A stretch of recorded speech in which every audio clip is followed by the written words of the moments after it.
Shivered with an inner cold.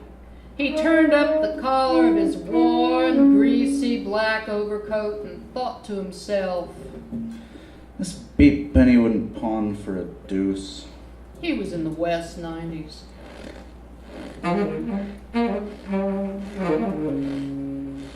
Long, block, brownstone rooming houses. Here and there a holly wreath and a clean black window. Danny's senses registered everything sharp and clear with the painful intensity of junk sickness. The light hurt his dilated eyes. He walked past the car, darting his pale blue eyes sideways in a quick appraisal. There was a package on the seat, and one of the ventilator windows was unlocked. Danny walked on 10 feet. No one in sight. He snapped his fingers and went through a pantomime of remembering something and wheeled around. No one. Bad setup. Street being empty like this, I stand out conspicuous. Gotta make this fast. He reached for the ventilator window. A door opened behind him. Danny whipped out a rag and began polishing the car windows. He could feel the man standing behind him. "What are you doing?" Danny turned as if surprised. Just thought your car windows needed polishing, mister. The man had a frog face and a deep South accent. He was wearing a camel's hair overcoat. "Well, my car don't need polishing or nothing stole out of it, neither." Danny slid sideways as the man grabbed for him. I wasn't looking to steal nothing, mister. I'm from the South, too. Florida. "Goddamn sneaking thief!" Danny walked away fast and turned a corner. Better get out of this neighborhood. That hick's likely to call the law.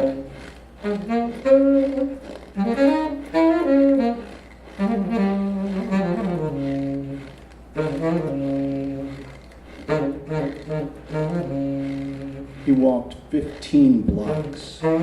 Sweat ran down his body. There was an ache in his lungs. His lips drew back off his yellow teeth in a snarl of desperation. Gotta score somehow. If I had some decent clothes. Danny saw a suitcase standing in a doorway. Good leather. He stopped and pretended to look for a cigarette. Funny. No one around. Inside maybe. Phoning for a cab. The corner was only a few houses away. Danny took a deep breath and picked up the suitcase.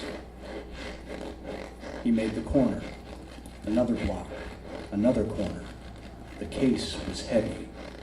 I got a score here, all right. Maybe enough for 16th in a room. Danny shivered and twitched, feeling a warm room and heroin emptying into his vein. Let's have a quick look. He stepped into Morningside Park. No one around.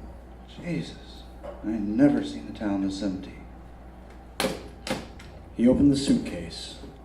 2 long packages in brown wrapping paper. He took one out. It felt like meat. He tore the package open at one end, revealing a woman's naked foot. The toenails were painted with purple-red polish. He dropped the leg with a sneer of disgust. Holy Jesus! The routines people put down these days. Legs! Well, I got a suitcase anyway. He dumped the other leg out. No bloodstains. He snapped the case shut and walked away. Ugh, legs.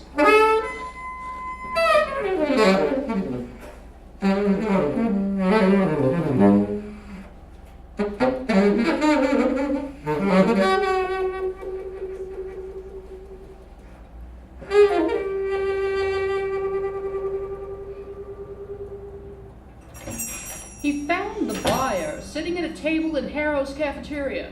Danny set the case down. Thought you might be taking the day off. The buyer shook his head sadly. I got nobody, so what's Christmas to me? His eyes traveled over the case, poking, testing, looking for flaws. What was in it? Nothing. Well, what's the matter? I don't pay enough? I tell you, there wasn't nothing in it. Okay, so somebody travels with an empty suitcase. Okay. He held up 3 fingers. For Christ's sake, Gimpy, give me a nickel. Hey, you got somebody else. How come he don't give you a nickel? It's like I say, the case was empty. Gimpy kicked the case disparagingly. It's all nicked up and kind of dirty looking. He sniffed suspiciously. Ooh, how come it stink like that? Mexican leather? So am I in the leather business? Gimpy shrugged. Could be.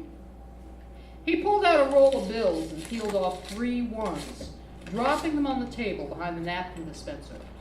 You want? Danny picked up the money. Okay. You see George the Greek? Where you been? He got busted 2 days ago. Oh, that's bad. Danny walked out, thinking, Now where can I score? George the Greek had lasted so long, Danny thought of him as permanent. It was a good age, too, and no short counts.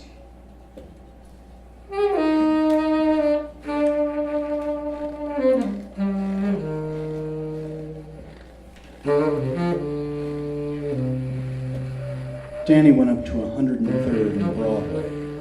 Nobody in Arrows. Nobody in the automat. Yeah, all the pushers off on the nod someplace. What they care about anybody else, as long as they get it in the vein. What they care about a sick junkie.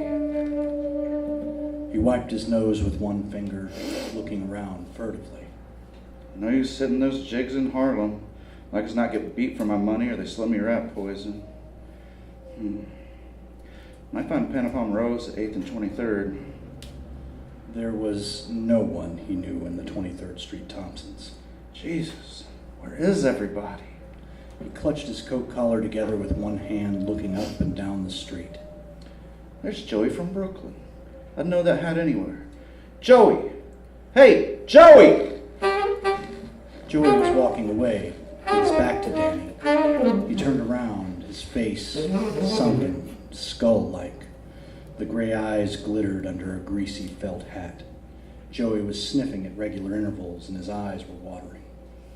No use asking him. They looked at each other with the hatred of disappointment. Guess you heard about George the Greek. Yeah, I heard. You been up to 103rd? Yeah, just came from there. Nobody around. Nobody around any place. I can't even score for goofballs. Well, Merry Christmas, Joey. See ya. Yeah, see you.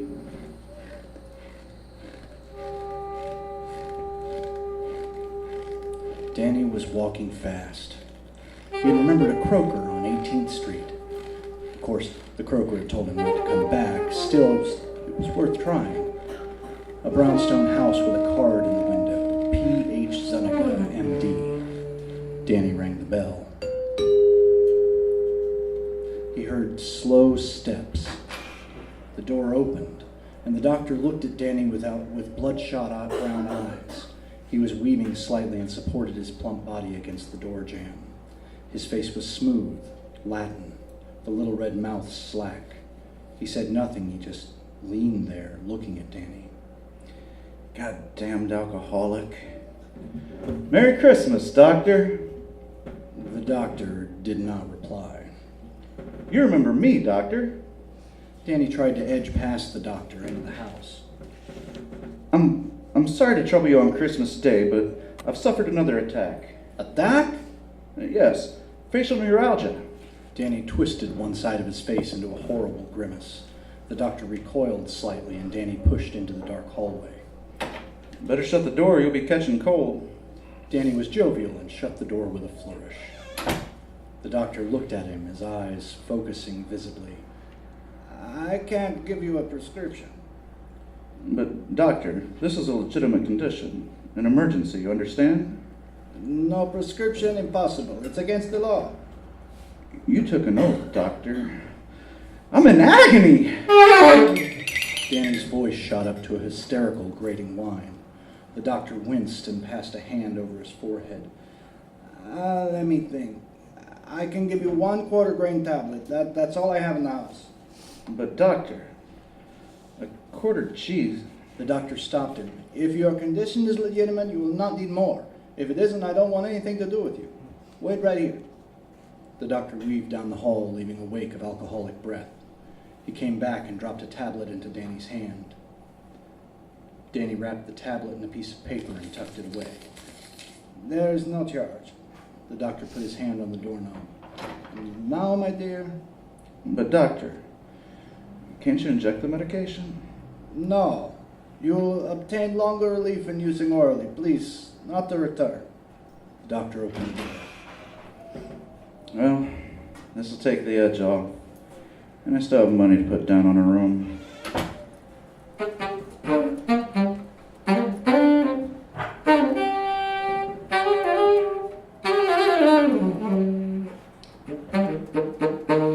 Danny knew a drugstore that sold needles without question. He bought a 26-gauge insulin needle and eyedropper, which he selected carefully, rejecting models with a curved dropper or a thick end. Finally, he bought a baby pacifier to use instead of the bulb. He stopped in the automat and stole a teaspoon.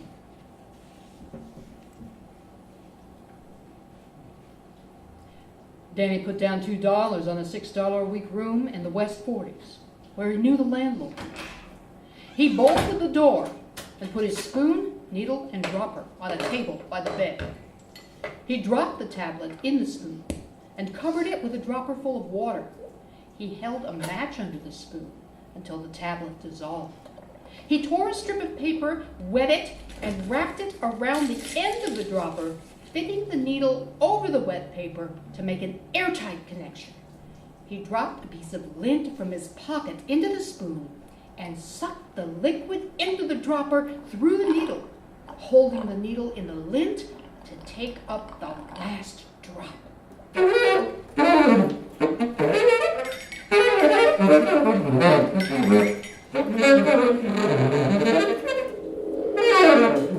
Danny's hands trembled with excitement and his breath was quick. With a shot in front of him, his defenses gave way and junk sickness flooded his body. His legs began to twitch and ache. A cramp stirred in his stomach. Tears ran down his face from his smarting, burning eyes. He wrapped a handkerchief around his right arm, holding the end in his teeth.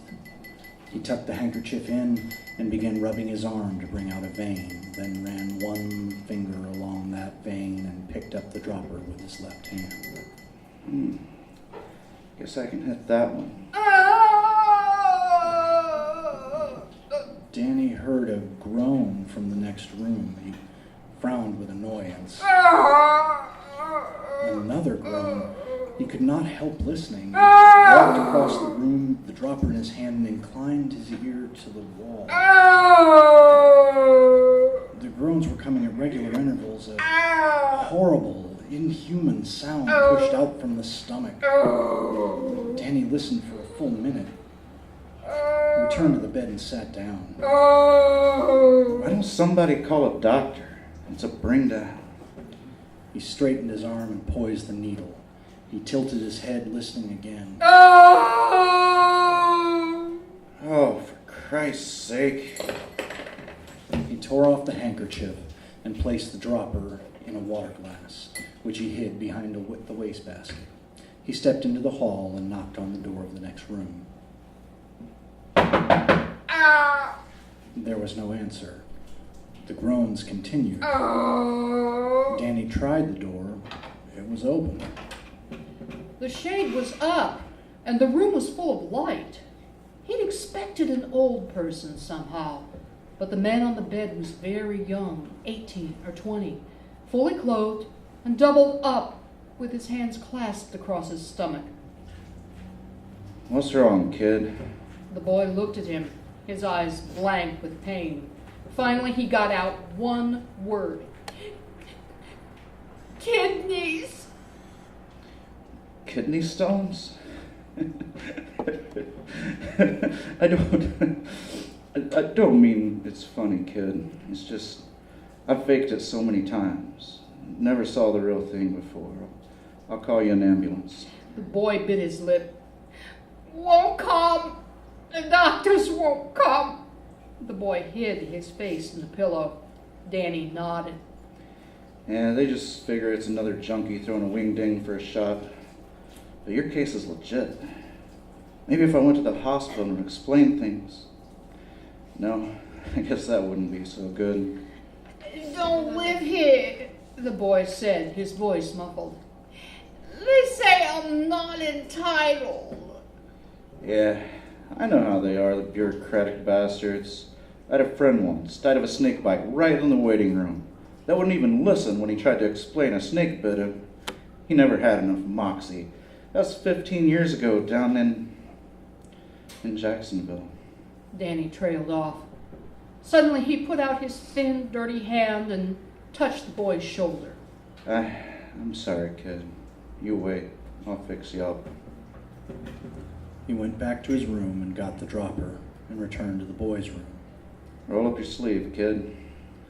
The boy fumbled his coat sleeve with a weak hand. That's okay. I'll get it. Danny undid the shirt button at the wrist and pushed the shirt and coat up, bearing a thin brown forearm. Danny hesitated, looking at the dropper. Sweat ran down his nose. The boy was looking up at him. Danny shoved the needle in the boy's forearm and watched the liquid drain into the flesh. He straightened up. The boy's face began to relax. He sat up and smiled. Say, that stuff really works. You a doctor, mister? No, kid. The boy lay down, stretching. Oh, I feel real sleepy. Oh, didn't sleep at all last night. His eyes were closing. Danny walked across the room and pulled the shade down. He went back to his room and closed the door without locking it. He sat on the bed, looking at the empty dropper. It was getting dark outside. Danny's body ached for junk, but it was a dull ache now, dull and hopeless. Numbly, he took the needle off the dropper and wrapped it in a piece of paper. Then he wrapped the needle and dropper together. He sat there with the package in his hand. Gotta stash this someplace. Suddenly, a warm flood pulsed through his veins and broke in his head like 1,000 golden speedballs. For Christ's sake! I must have scored for the immaculate fix. The vegetable serenity of junk settled in his tissues. His face went slack and peaceful. His head fell forward. Danny the car wiper was on the nod.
Thank you very much.